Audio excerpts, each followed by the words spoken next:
बिस्मिल्लाहिर्रहमानिर्रहीम। Dear students, अस्सलाम वालेकुम। आज हम क्लास 9 फिज़िक्स के होमवर्क के बारे में डिस्कस करेंगे कि आप लोगों ने इस होमवर्क को फिज़िक्स के होमवर्क को कैसे अटेम्प्ट करना है। और ये बात याद रखें कि आप लोगों ने इसको अपने क्लास वर्क नीट नोटबुक में अटेम्प्ट करना है। उसमें कैसे इसको लिखना है, कैसे अटेम्प्ट करना है, उसके बारे में डिस्कस करना है। जैसे मैं बताऊंगा आप लोगों ने उसी तरह अटेम्प्ट करना है, आप लोगों ने कोई चेंज नहीं करनी। सबसे पहले मैं आपको बताता हूँ आप लोगों का जो होमवर्क या होम टास्क आप लोगों को मिला हुआ है उसमें क्या क्या चीज़ें यानी कौन कौन से असाइनमेंट और एग्जाम्पल शामिल हैं। तो example 3.7 book page 84, assignment 3.7 book page 85, example 3.8 book page 88, assignment 3.8 book page 88, example 3.9 book page 92, assignment 3.9 book page 92। इसमें एग्जाम्पल ऑलरेडी बुक में सॉल्व हैं और असाइनमेंट को आप लोगों ने सॉल्व करना है खुद से। अब सबसे पहले जब आप अपने काम को शुरू करेंगे तो सबसे पहले आप लोगों ने टाइटल पेज रेडी करना है। टाइटल पेज रेडी करने का प्रोसीजर मैं आपको बताता हूँ कि सबसे पहले आप लोगों ने चैप्टर नंबर, ये जैसे आप लोगों को पता है आपका जो होमवर्क है वो चैप्टर नंबर 3 से लिया गया है, चैप्टर नंबर 3। तो चैप्टर का पहले हेडिंग दे देंगे चैप्टर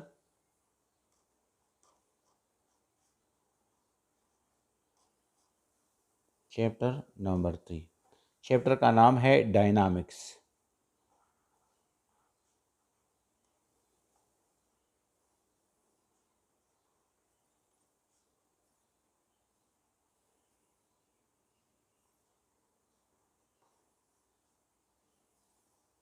डायनामिक्स।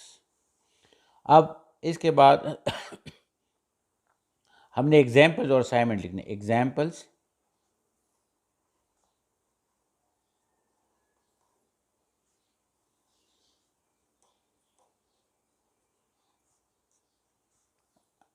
And assignments.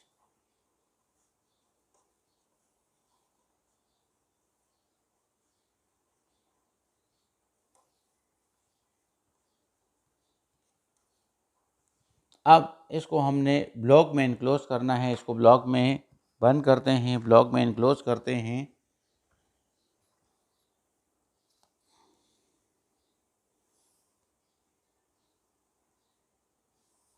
इसको एक ब्लॉक में इनक्लोज करते हैं जिसकी वजह से ये नीट एंड टाइडी लगेगा।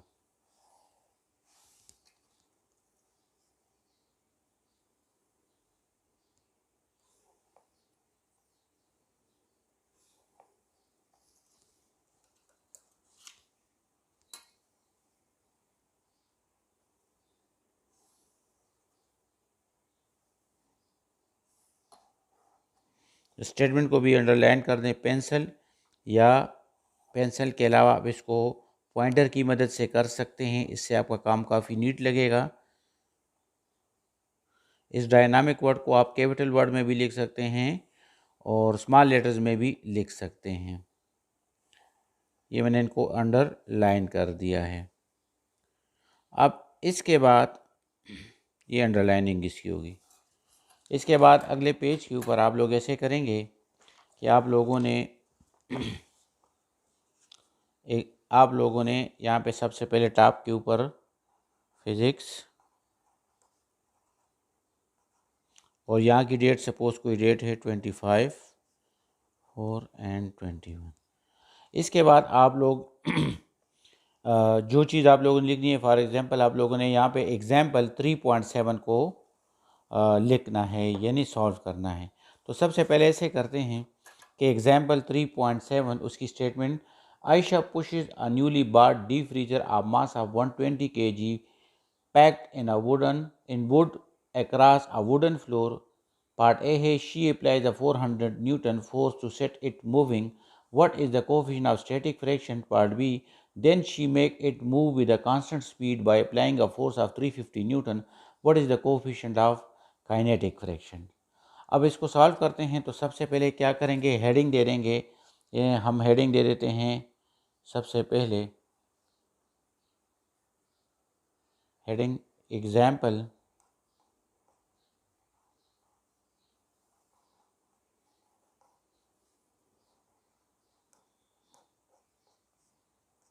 एग्जाम्पल 3.7। इसके बाद इसकी स्टेटमेंट शुरू कर देंगे। जैसे आपके पास मार्कर से भी लिख सकते हैं, पेन से भी लिख सकते हैं, ये इसकी स्टेटमेंट लिख देंगे। आयशा से स्टार्ट लेके जैसे स्टेटमेंट थी आयशा से, और ये स्टेटमेंट आप कंप्लीट लिख लेंगे। आप लोगों ने इस स्टेटमेंट को कंप्लीट लिखना है। मैंने तो डॉट्स में ड्रॉ कर दिया है, लेकिन आप लोग इसको कंप्लीट इसकी स्टेटमेंट लिख लेंगे। 2 लाइनें हैं, 4 लाइनें, जितने भी लाइन्स बनते हैं, और ये आपकी सारी इसमें स्टेटमेंट आ जाएगी। यहाँ पे आप लोगों ने स्टेटमेंट लिखनी है, आप लोगों ने स्टेटमेंट को कंप्लीट लिखना है प्रॉपरली, या स्टेटमेंट कंप्लीट हो गई है। स्टेटमेंट कंप्लीट होने के बाद आप लोगों ने क्या करना है, हेडिंग दे देंगे गिवन डेटा।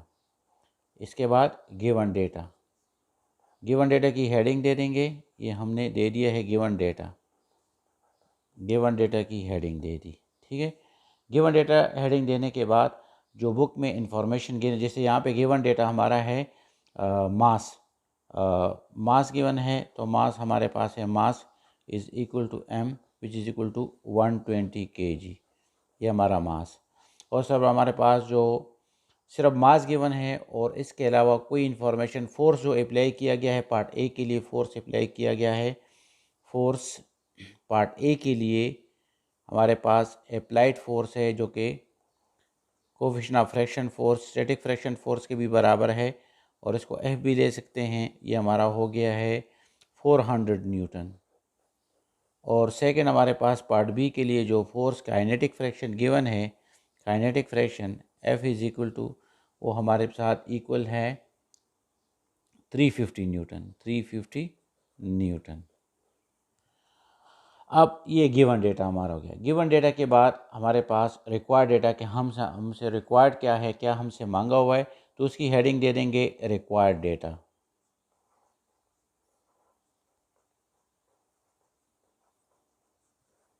ये हमारा रिक्वायर्ड डेटा हो गया। रिक्वायर्ड डेटा, गिवन डेटा और रिक्वायर्ड डेटा को हम अंडरलाइन कर देंगे।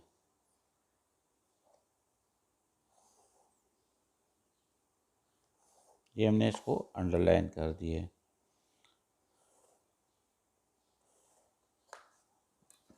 पार्ट ए में हमसे मांगा हुआ है, पार्ट ए में हमसे मांगा हुआ है कि coefficient of static fraction, coefficient of static fraction, coefficient of static fraction यानी म्यू एस की वैल्यू हमसे मांगी हुई है। पार्ट बी में हमसे मांगा हुआ है, पार्ट बी में coefficient of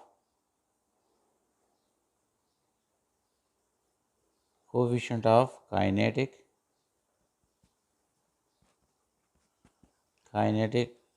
fraction, coefficient of kinetic fraction mu के हमसे मांगा हुआ है। अब गिवन डेटा, रिक्वायर्ड डेटा, इसके बाद हम लिख लेते हैं फार्मूला प्लस सॉल्यूशन। हमें इसको सॉल्व करना है, तो हेडिंग दे देंगे फार्मूला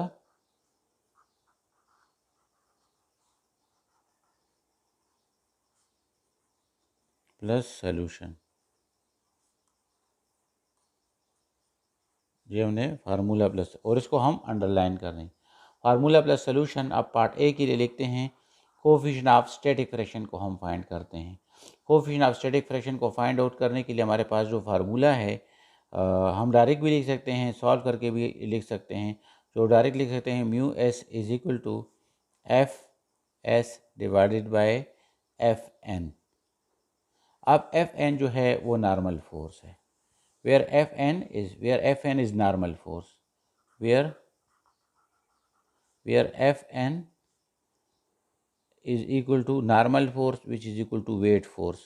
नॉर्मल फोर्स जो है वो वेट फोर्स के बराबर होता है, तो हम यहाँ पे लिख सकते हैं mu S is equal to F S divided by, और एफ एन की जगह हम लिख सकते हैं एम जी। एम जी हमने लिख दिया। अब यहाँ पर इसमें वैल्यूज हम पुट करते हैं।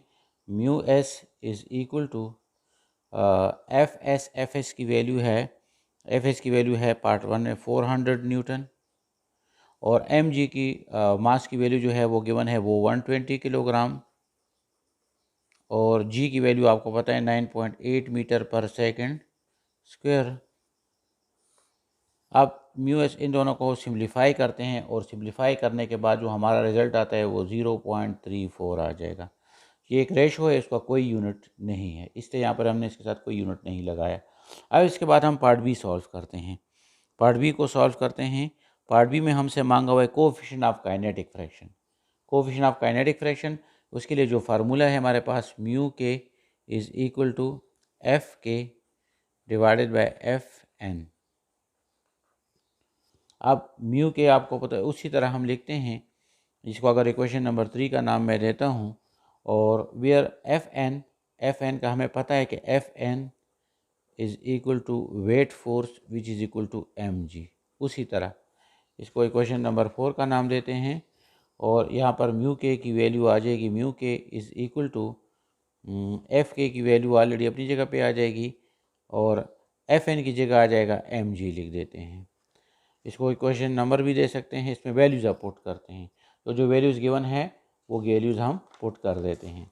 अब वैल्यूज़ में पुट करते हैं, वैल्यूज़ पुट करते हैं, म्यू के इज़ इक्वल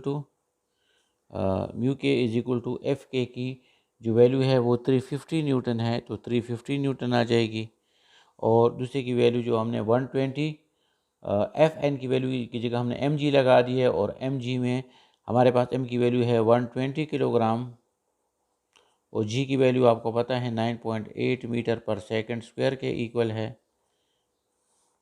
और म्यू के इज़ इक्वल टू, इसको सिंप्लीफाई करते हैं, सिंप्लीफाई करने के बाद इसका एक रिज़ल्ट आएगा 0.29, और ये एक रेशो है, इसका कोई यूनिट नहीं है, तो इसके साथ हमने कोई यूनिट नहीं लगाया।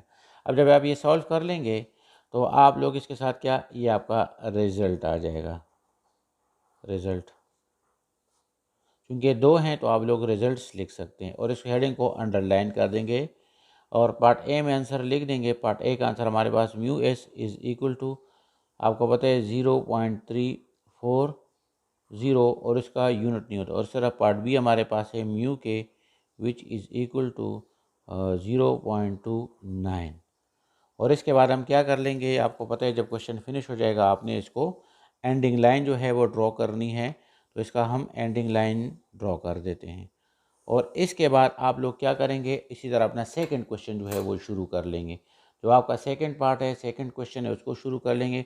उसी तरह जो प्रोसेस मैंने इसमें किया हुआ है उसमें उस प्रोसेस को आप रिपीट कर लेंगे, वही प्रोसेस आपने रिपीट करना है, और इस तरह आपका सेकंड क्वेश्चन, और इस तरह आपके होमवर्क असाइनमेंट में आपके टोटल 6 क्वेश्चंस है, जो कि 3 एग्जाम्पल्स हैं और 3 असाइनमेंट है, और इसी तरह आप लोगों ने इसको अटेम्प्ट करना है।